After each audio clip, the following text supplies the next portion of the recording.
저는 치의과 2학년 55번 황태호라고 합니다. 이번 시간에는 생체재료학개론 중간고사 대체 발표를 진행하도록 하겠습니다. 이번 발표에서 제가 선정한 논문의 경우에는 PubMed 사이트를 통해 들어가서 결국 NCBI라는 사이트에서 퍼온 논문입니다. 그 논문의 주제는 Salivary Gland Development a Template for Regeneration 이라는 주제로 침샘이 어떻게 다른 물질들에 의해서 어떻게 진화 과정이 있는지, 이제 재생 과정이 있는지를 알아보는 논문이고요. 이제 이 논문을 선정한 이유의 경우에는 제가 이번 조직학에 관련된 공부를 하던 도중 글랜드 발생 과정에 대해서 교수님께서 설명하신 부분이 있었는데 이제 어떠한 물질을 포함한 재료들이 이 서로 다양한 관의 모양에 따른 발생 과정도 있겠고 아니면 그 분비관의 수나 그 분비관에서 나오는 점액상의 여러 성상이 있죠. 그게 어떻게 어떤 물질에 의해서 분화하게 되는지가 궁금한 부분이 있어 조사해 보게 되었습니다. 앞선 1학기의 재료과학과 물성 강의 수업을 총강하였을 때 여러 환경에 따른 스트레스 트레인 그래프에 따라서 소프트한 상황, 스티프한 상황 또는 하이퍼토닉한 상황, 하이포토닉한 상황 여러 상황에 따라서 서로 다른 오스테오제닉한 셀로 분화되거나 아니면 아디포제닉한 셀로 분화되는 것을 보았습니다. 이 상황에서도 여러 상황도 있지만 이제 블레비스테틴과 같은 물질들을 통해서 결국에 이제 그 오스토제네시스한 발현인자 그리고 아디포제네시스한 발현인자가 나와서 서로 다른 세포로 분화하게 되었는데요. 이번 논문을 통해서 글랜드의 발생 과정에서 어떤 물질들이 더 영향을 미치게 되는가에 대해서 조사하는 시간을 가져보도록 하겠습니다.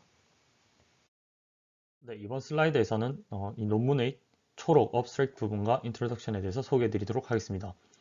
우선 abstract 부분을 보면 Mammalia salivary gland 우선 표율의 침샘 부분은 여러 이제 브랜치 뻗어나간 형태의 모습을 띠고 있는데 그 띠고 있는 모습들은 서로 다르게 여러 부분의 글랜드로 발전하게 되겠죠. 그 부분들은 밑에서 보다시피 salivary glands ducts 그리고 이제 세 개의 셈인 parotid gland, submandibular gland 그리고 sublingual gland로 나뉜다고 합니다. 그리고 이제 이런 거는 각각 각기적으로 역할을 하겠죠. 그리고 저희가 이제 이 논문을 통해서 알아보자 하는 것은 어떻게 해야 이제 salivary hypofunction 침샘적으로 기능 저하가 일어나는 것을 어떻게 예방할 수 있는가, 어떤 재료를 통해서 예방할 수 있는가를 알아보도록 하겠습니다. 그리고 이제 인트로덕션으로 넘어오시면 앞서 말했던 이 세 개의 관이 90%의 침을 만들어내게 되고요. 구강상의. 그리고 이제 produce saliva which aids in lubrication, digestion of food, taste, immunity, and oral homeostasis. 침을 만들어서 이제 lubrication, 윤활에 작용도 하고 소화에 작용하고 맛과 면역과 그리고 항상성에 도움을 준다고 합니다. 그리고 이제 여러 형태의 셀들이 생겨나겠죠. 이제 조직학 수업에서 나오는 부분인데 아시널한 페포과리 같은 모양의 셀도 생길 수 있고 덕터한 셀, 관 형태의 세포 그리고 마이오 에피텔리얼 셀스, 근상피 형태의 셀, 이 세 가지의 형태의 세포들이 생겨난다고 합니다. 그리고 이 세 가지 형태의 셀들은 각기 역할을 하는데 모습을 하고 역할을 하는데 intercalated 그리고 striated and granular 한 모습을 띄어서 각기 다른 역할을 한다고 합니다. 네, 이번 슬라이드에서는 salivary gland initiation, 침샘이 시작되는 과정에 대해서 간략한 설명을 하도록 하겠습니다. 우선 침샘은 여러 가지 상호보완적 상호작용에 의해서 생성되게 됩니다. 이런 작용에는 이제 차차 말씀드리겠지만 클래프팅, 갈라짐 작용이 있고 proliferation, 증식작용, 그리고 migration, 그리고 apoptosis를 포함한 여러 가지 활동 등이 있습니다.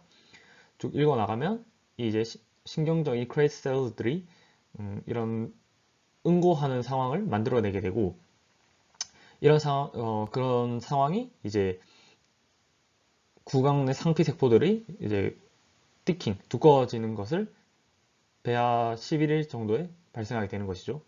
그리고 이런 것들은 이제 침샘들의 시작도 일컬어내게 됩니다.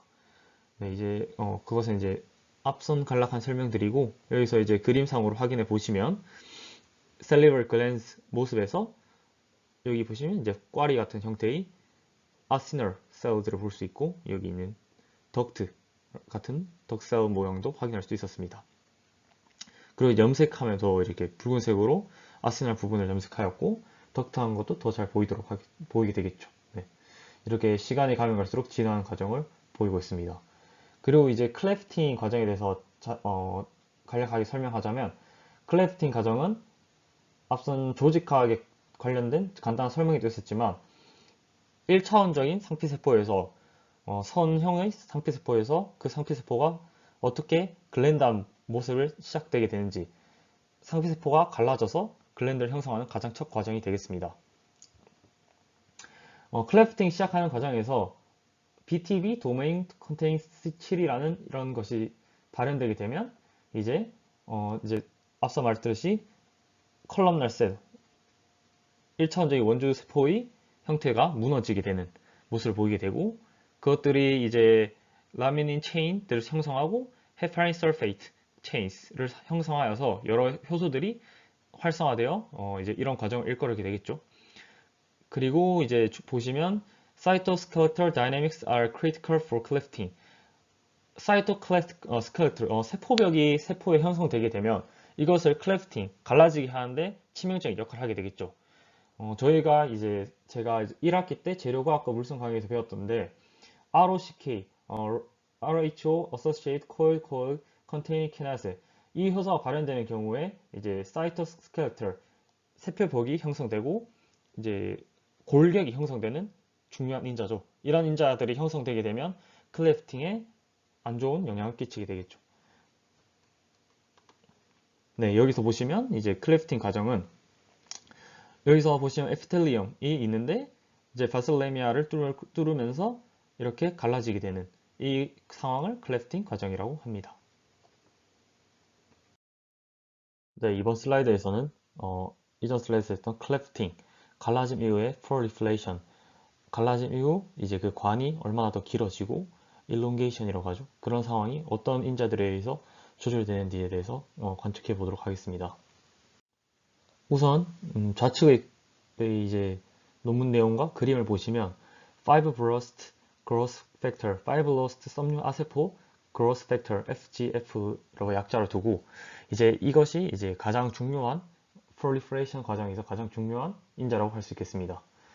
이 인자가 여기 보시면 FGF10 그리고 FGF7 이 두 가지로 가장 흔한 두 가지로 비교가 시작됩니다.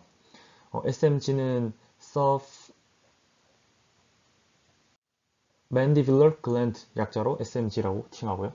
그래서 이제 턱밑샘의 상피 세포들이 어떻게 플랜트한 모양으로 생기게 되는지 확인해 보시면 FG10은 이제 이 인자들이 더 많아서 어떻게 보시면 좀 더 길어지는 끝이 잘 뻗어나가는 모습을 볼 수 있습니다. 그리고 이제 FGF7은 더 잘 범위 자체는 크긴 하지만 이렇게 관 자체가 잘 이어지지 못했죠. 마지막에 보면 이렇게 뭉쳐져 있는 모습을 확인할 수 있었습니다.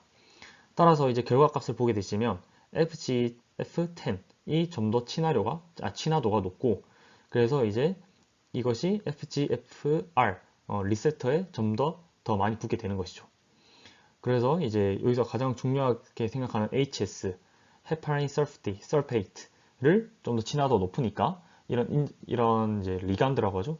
이런 효소들을 좀 더 잘 붙게 만든 성질을 가지고 있었다라는 것을 확인할 수 있었습니다. 그리고 FGF10은 also 증가시킨다. 이런 리셉터에 붙는 것을 증가시키고 그리고 반대로 FGF7은 리셉터의 남아있는 걸 해야 되죠. 유비코네이션, 남아서 다른 거에 붙으려고 하는 성격을 더 증가시키고 그리고 디그레데이션, 저하를 증가시키게 되겠죠. 따라서 이제 FGF10 이런 것이 좀 더 많을수록 SMG의 더 좋은 모형이 되었다라는 것을 확인할 수 있었습니다.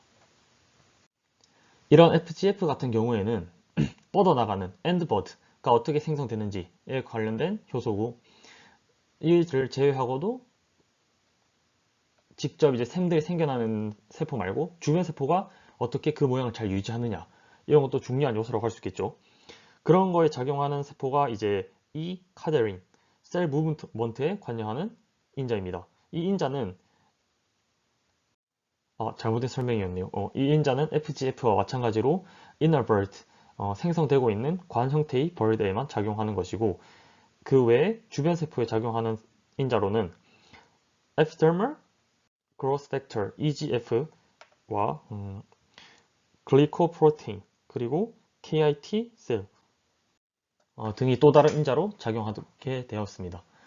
이제 오른쪽 그림을 보시면 아까 전에 설명드렸던 인자 중 하나인 KIT 인자들이 어떻게 작용하는가를 볼 수 있습니다. KIT 인자에는 여기 오른쪽 그림이 있듯이 K5와 K14 두 가지 인자로 나뉘는데요. 이 두 가지는 이제 관 모양이 생겨서 아시날 파트 생기기 전에 그 덕트가 얼마나 더 길어지는가, 덕트 리니지에 관련된 인자들입니다. 왜 보시면 K14 A 파트와 D 파트가 있죠. K14만 작용했을 때는 이렇게 뻗어나가서 SNR 파트가 이렇게 생겨나게 되지만, K5가 작용했을 때는 옆에 생긴 거 보시면 좀 더 두껍고 이 관 형태가 좀 더 이어지는 모습을 확인할 수 있었습니다. 그러니까 이제 D에서 끝나지 않고 A 파트까지 좀 더 그런 덕털 셀 모습이 이어지는 거죠. 아시날 파트가 아니라. 그래서 이렇게 이어지게 되면 이렇게 좀 더 FGF10처럼 더 많이 어피니티, 리셉터에 달라가 붙는 침샘 작용의 효율적이라고 할 수 있겠죠. KIT 인자들은 이거 외에도 또 다른 그냥 이제 세포 성장 인자로도 활용된다고 합니다. 위키백과에 검색해보니 그렇게 참고하였고요. 다음 슬라이드부터에서는 이 인자들을 어떻게 다른 물질들로 조절할 수 있는지에 대해서 말씀해 드리도록 하겠습니다. 네, 이번 슬라이드에서는 가장 이제 중요한 내용인 셀 리제네레이션, 세포 재생이 셀리버리 글랜드에 왜 필요할까? 침샘에 왜 셀 제네레이션이 필요한가에 대해서 설명해 드리도록 하겠습니다. 가장 흔하게, 다섯 번째로 흔하게 일어나는 암 중 하나인 두경부 쪽 캔서, HNC, 헤드 앤 넥 캔서이라고 할 수 있겠죠. 근데 이렇게 암이 발생하게 되면 레디에이션 테라피, 방사능 치료가 가장 흔한 치료 방법으로 거론되고 합니다. 근데 이제 이런 치료법을 이용했을 때 셀레브럴 글랜드의 일부에 문제가 생기게 되겠죠. 방사능으로 인해서. 그때 가장 흔한 질환 중 하나가 하이퍼셀리베이션, 침의 분비가 저하되는 게 됩니다. 이런 상황이 발생했을 시 페리오돈탈 디지스, 치주 질환도 발생할 수 있겠고, 메스티케이션, 스왈로잉과 스피치 문제점, 그리고 맛을 못 느낄 수도 있는 그런 여러 가지 문제점이 발생하게 됩니다. 그래서 이런 상황들을 이제 만회하기 위해서 저희들한테는 티슈 엔지니어링을 통한 글랜드 리제네이션, 살리버리 글랜드 리제네이션이 필요하게 되는 거죠. 이제 그런 침의 분비 저하 때문에 발생하는 것이 이렇게 혓바닥이 갈라지게 되는 구강 건조증이라고 할 수 있겠죠. 제로스토미아가 발생하게 됩니다. 구강 건조증의 증상으로는 이제 다음과 같은 상황이 있을 수 있고, 위험한 요인으로는 이런 쇼그렌 증후군과 당뇨, 이제 에이즈와 같은 병들이 있을 수 있겠습니다. 네, 이제 이 논문은 또 홈메드 사이트에서 찾아온 또 다른 논문으로 다음과 같은 앞선 논문을 발표할 때, 조사할 때 발견한 다른 논문, 비슷한 논문입니다. 이 논문의 조금을 차용해서 좀 더 설명을 드리자면, 침샘이 이제 하이퍼 펑션, 침샘 저하랑 똑같은 말을 할 수 있겠죠. 기능의 저하가 오게 되면 드라이 마우스 신드롬, 이전 페이지에 있었던 제로스토미아, 구강 건조증이 발생하게 됩니다. 그리고 이제 이것을 만회하기 위해서 셀룰라 그랜트 SG의 리페어과 리제네레이션이 필요하게 되겠죠. 이런 셀룰라 그랜드를 기능을 다시 복구시켜 주는 데는 다음 세 가지.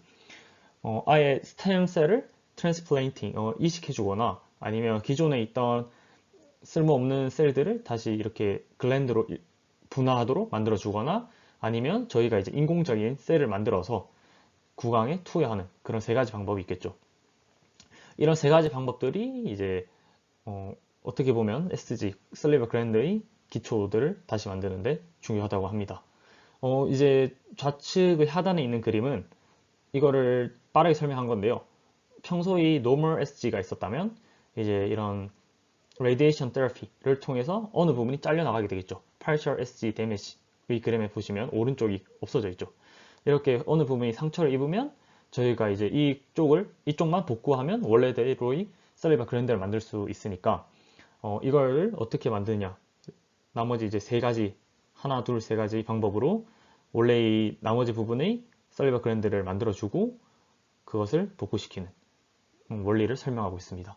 이 오른쪽에는 stem generator cell markers, 이런 셀리바 그랜드의 인자들이 되겠죠. 앞선 제가 논문 설명에서는 ASCL3와 이제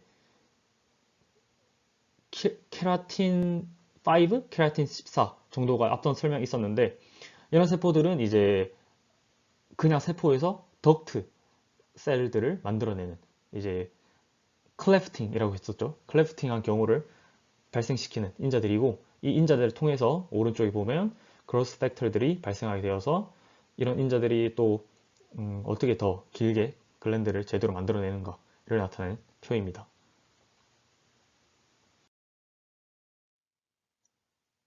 이번 슬라이드부터는 앞서 말했던 구강 건조증과 같은 병들을 치료하는 방법에 대해서 설명해 드리도록 하겠습니다. 가장 첫 번째 방법으로는 유전자에 어떠한 영향을 끼치는 것인데요. 귀밑샘이나 이제 턱밑샘 등의 레디에이션 치료, 그러니까 레디에이션 테라피를 행하게 되었을 때 그것을 어떻게 예방하느냐, 이번 예방하는 방법을 배우게 되겠습니다. 가장 먼저 WNT 베타캐네인 패스웨이, 이런 방법으로는 아까 전에 말했던 이런 귀밑샘이든 샘들을 만들게 된 인자들이 있습니다. 스템셀이나 프로제니터스, 조상세포들에게 어떤 영향을 미쳐서 그런 인자들이 발현되게 되는 것이죠. 그런 것을 이제 조절하는 것인데, 가장 주요한 excretory duct에 그러한 붙는 요소들, 리간드들을 조절하게 됩니다. 이러한 방법들 가운데 WNT 베타캐네인이 남자 쥐에 반응했을 경우에 이것은 급성뿐만이 아니라 만성인 하이퍼셀리베이션, 구강의 침 저하가 되겠죠. 침 저하도 막는다. 그리고 이것은 이제 세포 사멸과 그런 유전 인자를 만들어내게 되는 조상 세포들도 죽는 것을 막게 됩니다. 그래서 이제 하이퍼셀리베이션이 일어나는 이유가 샘의 부분이 잘려나가는 것인데, 이러한 원인 자체를 없애게 되겠죠. 그리고 이제 두 번째로는 뉴트린, 옆에 오른쪽에 보시면 뉴트린의 구조와 뉴트린 역할이 있습니다. 이것은 신경세포의 생존 및 기능을 조절하는 물질인데요. 이것이 샘에서는 어떻게 조절하게 되냐면, 아까 전에 봤을 때 다른 논문에서 차용한 그림을 보자면 샘의 일부가 잘려나가서 그러한 하이포셀리베이션이 발생하게 됩니다. 그 잘려나간 부분이 아시널 아프탑시스, 꽈리 같이 생긴 관들의 사멸이 일어나서 그런 발생이 하게 되겠죠. 근데 NRTN, 뉴트린을 과다하게, 내부에서 원래는 NRTN이라는 물질이 나와서 그 세포 사멸들을 막게 되는데, 이것이 세포가 관이 잘려나가고 그리고 레디에이션 테라피를 겪게 되면 NRTN이라는 물질이 세포 내에서는 잘 생성되지 않습니다. 그럼으로 인해서 여기 보시면 엑소제네시스, 세포 외에서 과도한 NRTN을 처방하게 되면 이 NRTN이 세포 내에도 없어졌던 세포 내의 양을 채우게 되면서 이것이 reduce neuronal apoptosis and restores parasympathetic function, 신경적으로 일어나는 사멸을 제거할 수 있고 그리고 일어났어야 되는 기능마저 그대로 발생하게 해준다 라는 말이 되겠죠. 그리고 밑에 보시면 진 액티베이션 그리고 사일렌싱이 있는데, 원래 발생해야 될 진들은 더 액티베이트하게 만들어주고, 그리고 원래 없어져야 좋은 것들은 없어지게 함으로써 귀밑샘이 잘려나가도 그 역할을 배로 한다는 것입니다. 그 예시가 되던 것이 아까 전에 귀밑샘의 확장과 길이에 영향을 미쳤던 케라틴과 CD90 플러스가 있겠죠. 이런 인재들이 더 많이 생기게 되면 만약에 기밀심이 잘려나가도 새로 생성되게 만들면서 이전과 같이 proliferation이 발생하게 되어서 기능을 잃지 않게 된다고 그런 의미로 해석하시면 되겠습니다. 이처럼 방법 1은 유전 물질의 양이나 유전 물질이 작용하는 것을 변화를 주면서 이제 구강 건조증을 예방하는 방법이 되겠습니다. 네, 이번 두 번째 방법은 앞서 재료과학과 물성 강의에서 여러 번 배웠듯이 인위적으로 저희가 필요한 세포들을 생성해내는 것입니다. 재료과학과 물성 강의에서 많이 나왔던 HA, 하이드로에시테이트 하이드로젤을 이용해서 그거를 판을 스티프하게 만들거나 소프트하게 만들면서 여러 가지 다양한 오스테어하거나 아디프한 세포들을 변화 있게 만들어내는 것을 확인하였습니다. 그런 방식처럼 create an artificial gland, 인공적인 세문의 세포들을 만들어내는 것입니다. 위의 문단의 방법은 HA 하이드로젤 똑같은 그것을 써서 primary human salivary gland cells, 이제 기초적인 이제 인간의 침샘 세포들을 만들어내는 게 되겠죠. 이렇게 비슷한 성능을 가져서 저희 구강 안이나 아니면 턱 밑은 근처에 위치하게 시켰을 때 글랜드가 만들어지는 그런 식으로 말이죠. 하지만 이제 더 연구를 많이 했을 때 요즘에는 Polyethylene Glycolic Acid, PLGA라는 물질을 판으로 쓰고 있는데 이 물질의 특징은 Nanofiber PLA Scaffolds라는 물질을 판으로 사용하게 될 경우에 여기서 키운 세포는 이미 거의 이제 완성이 되어 있는 SMGs, Submandibular Glands 이런 형태를 만들게 되겠죠. 그 형태와 Self-Organization, 거의 형태가 만들어지고 분포시키게 만들 수 있다라고 생각해 주시면 되겠습니다. 그리고 이제 마지막으로 표면도 완벽하게 만들어지고 그리고 Acrocoversal Polarization and Acinar Differentiation, 꽈리 모양의 분화도 만들어낼 수 있고 그리고 Varsal, 세포 밑 부분으로 그쪽으로 위치하도록 또 만들 수 있다고 하였습니다. 이런 식으로 연구가 계속되어서 좀 더 정밀한 조금의 변화만 주어도 셀룰러 글랜드들을 만들어서 사람의 구강 안에 위치시킬 수 있는 방법들이 연구되고 있다고 합니다. 네, 이번 슬라이드에서는 마지막 방법에 대해서 설명해 드리도록 하겠습니다. 마지막 방법은 앞서 설명드렸던 다른 논문에서의 내용이 좀 더 상세하게 설명되어 있어서 그 부분을 인용했습니다. 마지막 방법은 bone marrow derived cells, 즉 원래 있었던 submandibular gland 같은 원래 있었던 글랜드들의 세포들이 상처를 입을 경우에 그 글랜드 세포들이 아닌 다른 상피세포 조직도 아니고 그리고 이제 또 bone marrow derived cells를 이용해서 그런 셀들을 어떻게 salivary gland한 셀로 만들어내는가, 그리고 또 그 친구들이 어떻게 장점이 있어서 방법으로 사용이 되는가를 설명해 드리도록 하겠습니다. 가장 먼저 bone marrow derived cells와 침샘의 꽈리 세포들은 공통적 특징이 있는데 그 특징으로 말할 것 같으면 구분이 명확히 되지 않는다라는 게 있습니다. 그것의 장점으로 설명드리자면 Paracrine Pro-Survival 그리고 Proliferative Effects가 있는데 이것은 Paracrine Pro-Survival 같은 경우는 주변으로 분비를 하여서 아까 전에 말씀드렸던 세포 사멸이 일어나게 되면 SG 세포들이 더 이상 확장을 못하겠죠. 그런 걸 일어나지 않도록 Pro-Survival 하는 경향이 있고 그리고 Proliferative, 좀 더 Pro-Survival 한 경우와 마찬가지로 좀 더 뻗어나가는 덕트한 셀들이 많아지도록 그리고 아시널한 셀들이 많아지도록 하는 효과들이 나타내고 있습니다. 이렇게 되면 좋은 점들이 바로 밑에 있는데 Increased Microvessel Density, 미세한 혈관적인 밀도를 증가시키죠. 이것은 피의 유입을 더 활동적으로 더 잘 되도록 하게 되겠죠. 결과적으로. 그리고 이제 이런 앞선 모든 과정들을 합치면 모두 다 바이오액티브, 생체성이 있는 요소들이 되겠죠. 그런 방법들을 다 설명해 드렸는데요. 설명드렸던 이런 여러 KGF와 WNTP 케타닌 패스웨이와 같은 방법들도 있고, 그리고 여기 보시면 멜라토닌, 흔히 들어보셨던 호르몬을 사용하여서 산화력을 낮춰서, 그리고 이제 지방 과산화 반응을 줄이는 반응을 통해서 SG 셀들을 더 분화 잘 되도록 하는 방향도 있다고 합니다.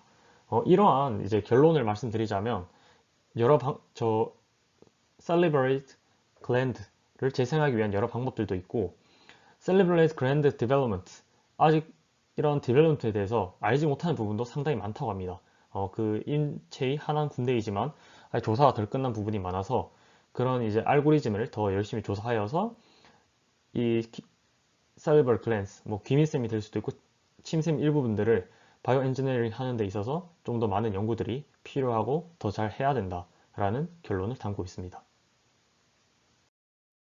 네, 그럼 지금까지 salivary gland의 분화 과정과 이 분화 과정 내에서의 어떠한 과정에 어떠한 생체 재료를 써야 그 구강 건조증과 같은 병을 효과적으로 몸에 해로운 영향을 안 미치게 잘 견뎌낼 수 있는지, 예방하거나 아니면 발생했어도 어떻게 완치할 수 있는지를 설명해 드렸습니다. 지금까지 시청해 주셔서 감사합니다.